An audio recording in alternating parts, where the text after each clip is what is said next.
പേര് രവീന്ദ്രൻ പെരുവണ്ണ, സ്ഥലം മാധവങ്കലം തന്നെ.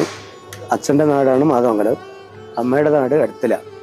പട്ടുവത്ത് ഒരു ദിവസം തെയ്യത്തിന് പോയിട്ട്, അപ്പോൾ തെയ്യത്തിന് പോകുമ്പോൾ തന്നെ അച്ഛൻ തലേന്ന് പറഞ്ഞിരുന്നു, മോനെ നീ തെയ്യത്തിന് പോവുകയാണെങ്കിൽ എനിക്ക് ഈ വരച്ചവെക്കൽ എന്ന് പറയുന്ന ചടങ്ങൊന്നും കാണണ്ടേ. ഞാൻ പറഞ്ഞു, അപ്പോൾ അച്ഛനോട് എന്തിനാ അച്ഛൻ ഞാൻ ചടങ്ങെല്ലാം കാണുന്നത്, അല്ല അത് നമുക്ക് ജീവിതത്തിൽ 1-2 തവണയല്ലേ നമ്മൾ കാണൂ, അപ്പോൾ നീ എന്നാൽ നേരെ വരുമ്പോൾ മുച്ചിലോട്ടെ കൂടെ വന്നോ എന്ന് പറഞ്ഞിരുന്നു. ഞാനങ്ങനെ പട്ടുവത്ത് തെയ്യവും കഴിഞ്ഞ് നേരെ വന്ന് ആ മതിലിൽ ഇവിടെ ഇല്ല, ആ മതിലിൻ്റെ മേലെ അവിടെ ഇരിക്കുവാണ്. അപ്പോഴാണ് ഈ വരച്ചോക്കൽ ഇവിടെ നടക്കുന്നത്. 1986 സംഭവം. അപ്പോൾ അന്ന് അച്ഛൻ, എൻ്റെ വല്യച്ഛൻ, അച്ഛൻ്റെ ഏട്ടനാണ് മൂത്തപ്പൻ, അപ്പോൾ അവരൊക്കെ ഉണ്ട്. അവരൊക്കെ പേരിൽ വരച്ച് കുറേ, അതുകൂടാതെ മറ്റ് അച്ഛൻ്റെ മരുമക്കളൊക്കെ ഉണ്ട്. അവരൊക്കെ പേരിൽ വരച്ച് വെച്ച് നോക്കി, ആരും തെളിഞ്ഞില്ല. അപ്പോൾ അച്ഛന് വല്ലാത്ത സങ്കടമായി. അച്ഛന് ശരിക്കും പറഞ്ഞാൽ ഒരു തരത്തിൽ പറഞ്ഞാൽ കരച്ചിൽ വന്നു അച്ഛന്.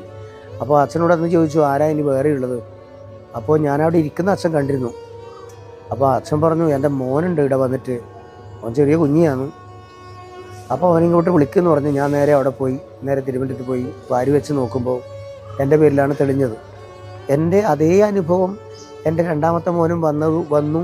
അതെങ്ങനെയാണ്, യാദൃശ്ചികമാണോ എങ്ങനെ വന്നതാണ്, അതെനിക്ക് ഇപ്പം പറയാൻ പറ്റുന്നില്ല.